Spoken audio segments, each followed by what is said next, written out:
Hej og velkommen til Verklighets.fo og I dag så var jeg et stort video om hver god for te. Det nemlig hver god for te har alt å si og avvarsker alle øker ut i en løve.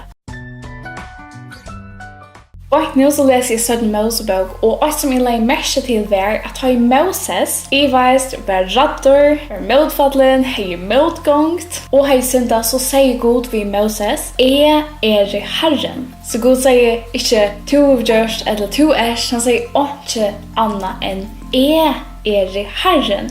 Gud anvendte Moses av i ødelen ørsjon og hans liv at Gud var Herren.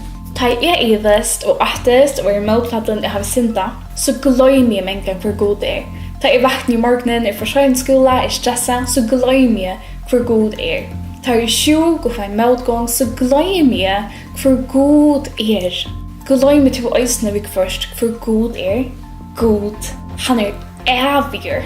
Han skaparen. Han feir. Han allmektor. Han kan alt. Han opphavet til visdom, opphavet til kærløyga.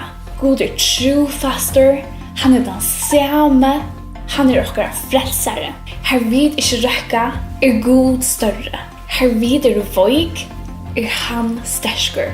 Her vid motfallen, han djerver. Ta vid synda, så han fullkommen og røyner. Og I god jeg vet alt. Bjerging fra synd, trost, dyrve, vi får vøn til honom, vern til honom.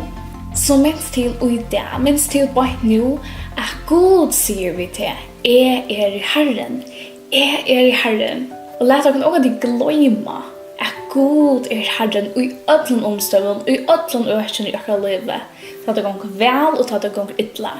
Gud omvetlig av så det kan stå til hese myndene.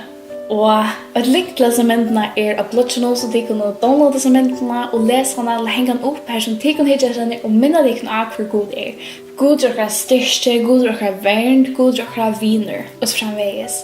Gang det ytterligere den løyve eller ivastio som minst til at God Herren just nå. Sett et alle til han.